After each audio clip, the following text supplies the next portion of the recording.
The stock market's unpredictable returns have forced many investors to seek out alternative investments to enhance their gains. Some have turned to art, jewelry, and some historical artifacts as a means of investing.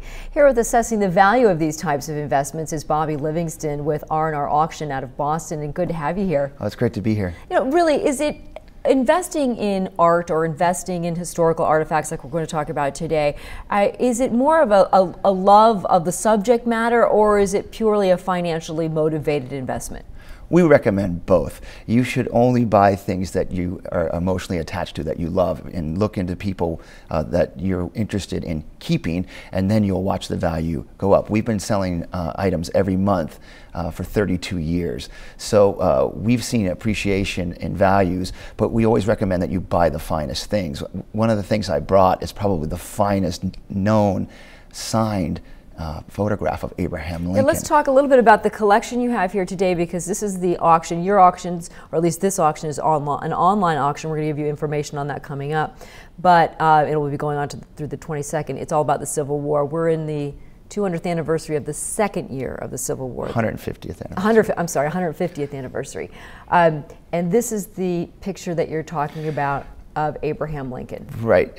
In the 1860s, it became very popular for photographs to be printed on inexpensive paper. We call this a CDV. It's a visiting card, but it's actually signed by Abraham Lincoln at the bottom there. It's pristine. This is probably the finest example in private hands of a signed photograph of Abraham Lincoln. We sold probably the most expensive photograph we've ever sold was Albert Einstein, a signed photo with his tongue sticking out. That famous pose, we sold that for $72,000. We feel that this particular Lincoln will break that record this week.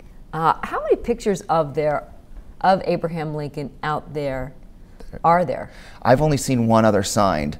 It's a private collection in Beverly Hills. It's with him and his son Tad, signed by Lincoln. So they're very, very rare. So when you invest in something like that, that's what you want to buy. You want to buy high quality, things scarcity, or when you buy documents or letters, great content. Yeah, and how do you authenticate items? Well, we've been doing this for 30 years, and we've sold millions of items. So we've seen hundreds and hundreds of thousands of authentic autographs, as well as every known type of forgery, fake, printed, secretarial, and that type of thing. So we're experts in-house. That's how we make our money, is our expertise in authenticating. Yep. All right, here we have General Lee. That's right. Yeah. Much like the Lincoln, this is probably the greatest Lee. Tilt this a little bit so we get the glare off. Yeah, there we go. We've seen. What makes it special is he's standing in full uniform. Robert E. Lee was famous for not wanting to be photographed full length like this, and this was taken in 1864 in his full uniform with his sash and his sword. What makes it also exceptional is how big it is. It's 5 by 7. You just don't see a photograph of Robert E. Lee that large. So it does have some little water stains, but it doesn't really detract from it. This is probably the finest Lee you'll ever see. We have some other ones in the auction that will sell for around $3,000 to $5,000. We believe this one will sell between $10,000 and $12,000. Wow.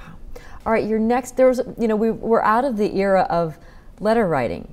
And letter writing was so much a part of that time, especially as soldiers and servicemen were away from their families and had to correspond, and military leaders had to correspond via written note. Right. Tell me a little bit about this next piece you have, or collection of pieces. This is actually one lot of 3 items. It's a letter written by Mary Todd Lincoln in 1862, right after the death of her son, Willie. And you can see the black bordered stationery, and in this letter, you can read it online. It's heartbreaking. She talks about her and the president just weeping and tears. And this is sent to the tutor of Willie, and you can see in the letter she says, I'm sending you a photograph, and you can see we have the enclosed photograph.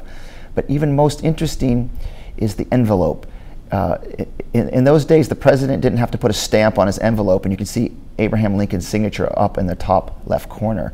So, as you said, it's a lost art of letter writing, but this particular lot captures the heartbreak of the Lincoln family right at the moment the country's tearing itself apart.